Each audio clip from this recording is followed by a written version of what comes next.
The most feared medieval weapons ranked. Medieval combat wasn't noble, it wasn't honorable, it was violent, filthy, personal. And the weapons of the Middle Ages were designed to do one thing: destroy the human body as efficiently as possible. Forget the romantic sword fights from Hollywood. Real medieval weapons shattered bones, crushed skulls, ripped flesh, and made battlefields into butcheries. Today, we're counting down the most feared medieval weapons ever forged, from brutal battlefield killers to nightmarish tools of close combat. And wait until you see what weapon takes number one. For 1,000 years, Europe was shaped by war. From knights charging into battle to brutal peasant uprisings, weapons defined power. But not all weapons were created equal. Some inspired awe, others inspired terror. In this video, we're ranking them by one simple standard: fear. Not elegance, not cost. Fear. Let's begin. Number 10, the sword. Symbol of power, weapon of last resort. Let's get something straight. Swords may be iconic, but they weren't the most feared weapon on the battlefield. Yes, they were deadly. Yes, they were status symbols. But they were also expensive and slow to make. Most soldiers never even held one. However, when fear does come into play, it's in close combat. Medieval swords like the arming sword and longsword were razor-sharp, versatile, and brutally effective at stabbing through weak points in armor. Swords didn't win wars, but they settled grudges, duels, and executions. Number 9, the spear. Cheap, efficient, unstoppable.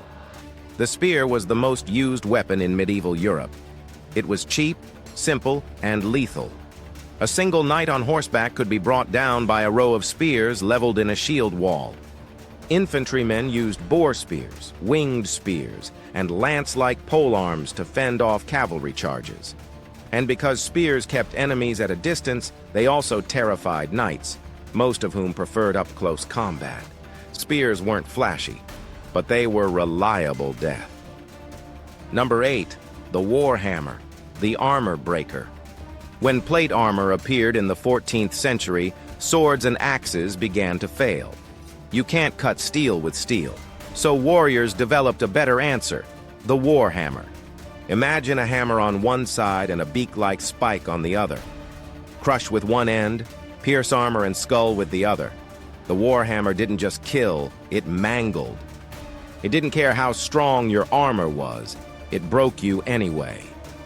Number 7, the mace, the church's favorite weapon of pain. Knights used maces when they needed something simple and devastating. With a solid iron head, the mace shattered bones and collapsed helmets. Many were decorated for symbolism, but they were killing tools. Legend says clergy used maces to avoid shedding blood. That's a lie. They simply hid the blood under crushed bone. Number 6, the crossbow, the weapon the church tried to ban. In 1139, the Catholic Church tried to ban the crossbow because it was too deadly. That's how terrifying it was. Unlike bows, anyone could learn to fire a crossbow with deadly accuracy. It could punch through chainmail, even some plate armor. Crossbowmen killed kings. Knights feared them. Infantry loved them. It was medieval Europe's first great equalizer, and the elite hated it. Number 5, the battle axe, the butcher's favorite.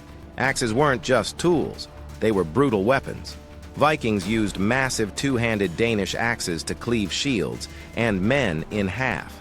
Knights carried smaller axes for horseback combat. Unlike swords, axes didn't rely on sharp edges alone.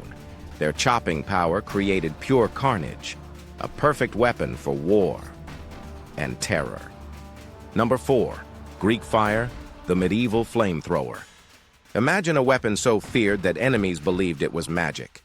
Greek fire, developed by the Byzantines, was liquid flame shot from bronze nozzles. It burned on water. It clung to ships. It spread terror. We still don't know exactly how it was made. Its formula was so secret it was lost forever, but its victims didn't care what it was. They just burned. Number 3, the English longbow, the night killer. The longbow changed warfare forever. At Crécy, Poitiers, and Agincourt, English archers slaughtered wave after wave of French knights before they could even reach the battlefield. A skilled archer could release 12 arrows per minute, each traveling over 150 miles per hour, capable of piercing armor at 200 yards. The longbow didn't just win battles, it ended the age of the knight. Number 2, the poleaxe, the savage dual weapon. The poleaxe was the knight's weapon of choice in single combat. Why? Because it was designed to destroy armored opponents. With an axe head, hammer spike, and top spike, it was 3 weapons in one. It could hook, crush, split, and stab. Duels with poleaxes didn't last long.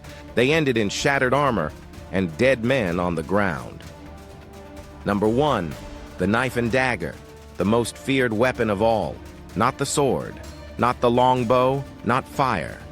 The most feared medieval weapon was the dagger. War didn't end when armies clashed. It ended on the ground, face to face, in the mud and blood. After knights fell from horseback, after shields broke and spears snapped, men finished each other with knives. The Balak dagger, the Rondel dagger, the Basilard. These weren't tools. They were execution devices, made to slide through armor gaps and find the soft places of the body. Under the arm, through the eye, between the ribs. The sword was for battle.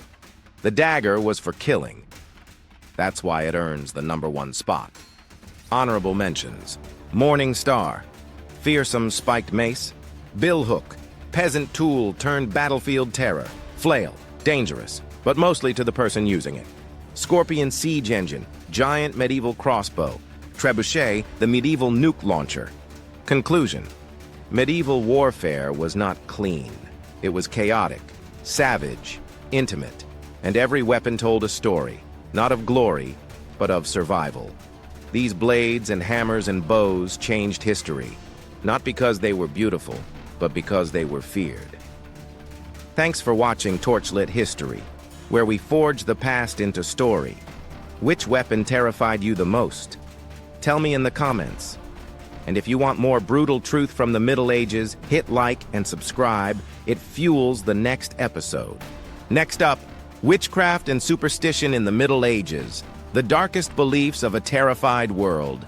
History isn't just battles and kings, it's survival.